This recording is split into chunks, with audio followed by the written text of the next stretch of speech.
Welcome to the National Orientation on the Interim Guidelines on the Performance Management and Evaluation for Teachers for School Year 2024 to 2025. Definitely po, interim PMS guidelines for teachers, as I've mentioned, will start next week po, no, for school year 2024-2025. So the performance assessment, especially for the classroom observable indicator, shall conducted only upon the issuance of this BM 17/2025, meaning which was issued already. So the performance assessment will start next week using pa rin po the 4 cycle, even in the span of the quarter. Okay. So, yun po yung ating timeline as far as this PMS cycle for school year 2024-2025. Okay, so the next few slides will will actually present po the PPST based objectives for, let's start first with the proficient tool for teachers. So ito po yung 9 COI or classroom observable indicators, which for sure we are confident that in one way or another you're okay, 8 COI, sorry, 2, 4, 6, 8. Okay, na-confuse wala ako doon sa objective. 8 COIs for the proficient tool for teachers. And then we have 6 NCOI for the proficient tools. So, non-classroom observable indicators. Okay. So these are for teachers 1 to 3. Now, for our teachers using the highly proficient tool, basically ating po mga master teachers 1 to 4, and we have 4 classroom observable indicators. And then we have 12 non-classroom observable indicators for proficient tool. So, yan po yung kasama to complete our 37 indicators for the 3-year full cycle. So, in total po, yan, only 14 PPST-based objectives shall be assessed for school year 2024-2025, both for classroom observable indicators and non-classroom observable indicators. As I mentioned earlier, the plus factor be included in the list of the objectives in this year 14 PPST-based objectives. The non-inclusion of the plus factor in the list is the idea is that we want to focus the performance evaluation on the teacher's job, which is to teach. Okay? So, tatanggalin na po natin yung mga ancillary tasks or other non-teaching related tasks na ina-include po, no? Doon po sa plus factors. Kaya, tinanggal na po natin yan. Okay? Clear so far?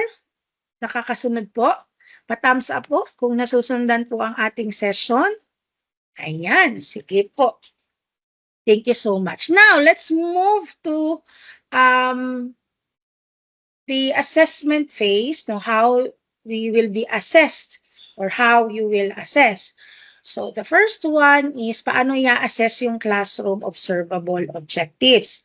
So, as mentioned, meron po tayong option. Tayo po ay binigyan ng option. The teachers will be provided with flexibility to choose among the two options, either one of the two option baka po mag-require na dalawa po. Kaya po may pamimilian, pipili lang po tayo ng isa. Okay, so what are these options?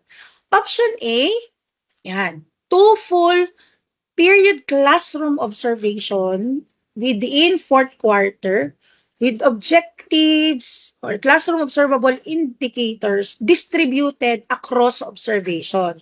So, distributed doon sa dalawa. No? So, that's the first option. So, meaning dalawang classroom observation, pero yung objective po na ita-target or the indicators distributed across the 2 classroom observation. Option B, isang period po. 1 full period classroom observation in, okay, 1 full period classroom observation in 4th quarter covering all objectives. So meaning isang classroom observation, full session of the subject. In-observe po tayo. So yun po. So what do we mean by that? To further elaborate po, no? The next one, yan. So yung 2 full period classroom observation, so yan po, distributed yung objectives. So, halimbawa, you choose objective 3, 1, 3, 4, 6, and 8 sa unang classroom observation. And then, dun sa pangalawang classroom observation, as you can see po, no, may mauulit po kasing indicator. Okay? And then, ita-target po natin yung mga hindi na-observe ng last time. So, yung green po is for the proficient tool. The blue one po ay yung para sa ating mga master teachers who's using the highly proficient tool. So, pwede rin po, may option po kayo na first full period, first ay tatargetin po natin, yan, 3, and then the second full period ay, so, yung distribution po ay prescribed po yung distribution. Okay, so meaning ito po yung pagkaka-distribute. Okay. Ngayon, marami po nagtatanong. So, kahit hindi pa po natin natatanong sa ating FAQ, so curious, Mrs., ano po ba yung ibig sabihin ng full period? So, meaning, full period means entire class period. So, for example, if your class is 40 minutes, in 40 minutes, yan, kukumpletuhin po ninyo yun. And then, kung 60 minutes yung subject po, na doon po kayo magpapa-observe, then 60 minutes. Okay? Naiintindihan po? Okay. So, yun po yung ibig sabihin ng 2 full period. Okay. Next, option B. Ayan. So, ito po, for some, ayan po, no? Medyo sabi nila, ma'am, mabigat ito kasi 8 indicators. But, that's why po we give some flexibility which one you will choose po, no? So the option B naman po ay 1 full period, meaning in 1 classroom observation, dapat po matatarget, may hit po natin itong mga indicators na to sa subject po na doon po tayo ma-observe. Okay? So for teachers who will choose option B, so in 1 class, entire class period, yan. So, dapat ma-hit po yung 8 indicator. Okay? Sa highly proficient tool naman po, sa 4 po yan, dapat ma-hit po yung lahat ng 4 na indicator. Okay? Clear so far ulit? Thumbs up po nga kung nasusundan po tayo, ha? Okay. So, ang sabi po dito ay, ayan, mamimili lang po tayo sa 2 option. Okay, hindi po pwedeng combine. Okay. Now, let's move to, ayan, revisiting again, paano pa rin Mrs. yung classroom observation process. So, just to give you po, no, an idea how we will be able to do yung ating pong classroom observation. So, yun po, no, first one is that the ratee and the rater should agree on the schedule of classroom observations. Okay? Second, the rater and the ratee should have scheduled a pre-observation conference or meeting. Ano po yun? So, lahat mag-uusap po sila. And then the teacher or the ratee shall submit lesson plan at least 1 day before the scheduled classroom observation so that the rater will be able to review the lesson plan.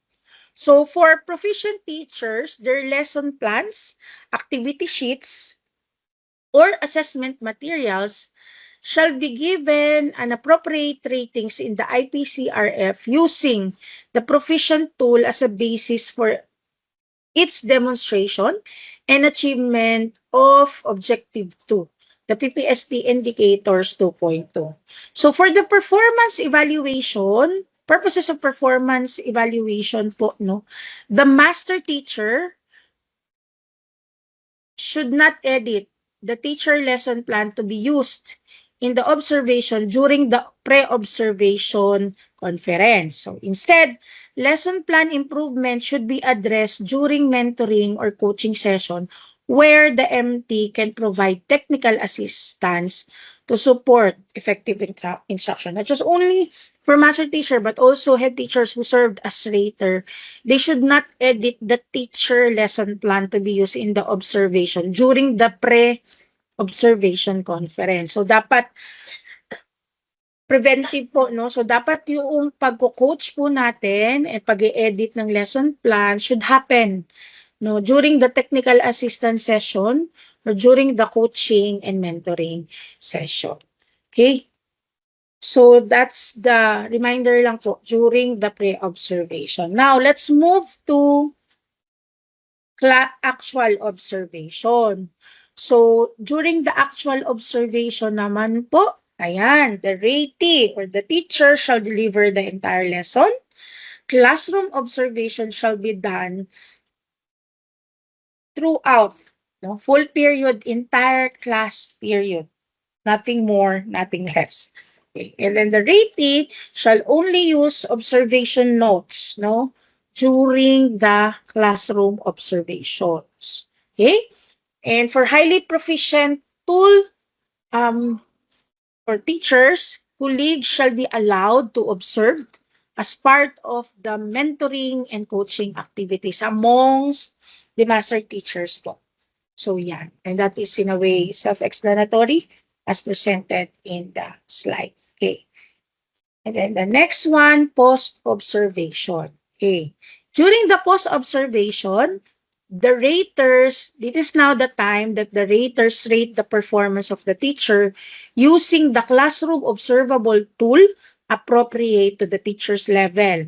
So, yung for teacher 1 to 3, and then for master teacher 1 to 4. In our presentation, usually it's color green and blue. No, although we are seeing context naman, once you reproduce it, it's called color black. But just to remind everyone na meron po yun na tag or title po, title header, which tool yung appropriate sa teacher na ino-observe. Okay. The second important thing po during the post-observation is what we call the inter-observant agreement exercise. So raters or observers, kung halimbawa 2 or 3 po yung makakapag-observe for big schools, ayan po, no, they shall meet to discuss the individual ratings given. The final rating, ito po yung lagi po naming nire-remind. The final rating shall not be an average. No? Hindi, for example, yung usual po natin ginagawa, dati pa.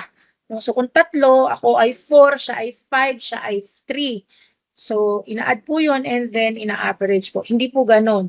But a final rating should be based on reasoned and consensual agreement. So, meaning, they should discuss amongst themselves ano yung teaching practice that they saw during the classroom observation and they should agree on ano yung final rating.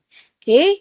And the last one is what we call the post-observation conference, wherein the ratee shall conduct a post-observation meeting or conference with the ratee to discuss his or her experience and performance during the classroom observation.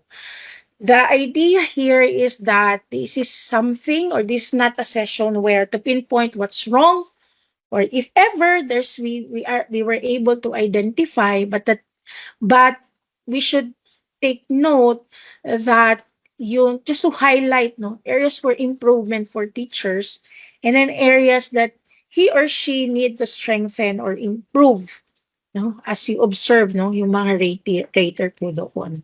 This is not to blame or to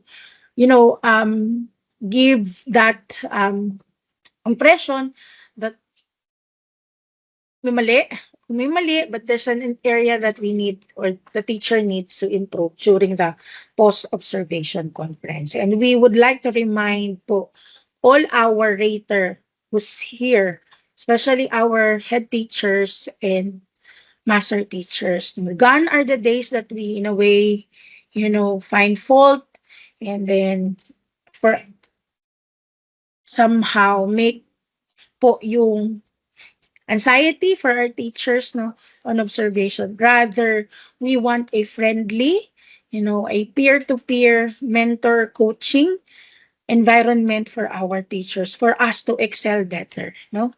Gone are the days wherein kalaban po natin ang ating kapwa mga guro, but we're here to actually improve yung teaching practice of all our teachers in the school, no? So, yan po yung environment that we want within the context of the school.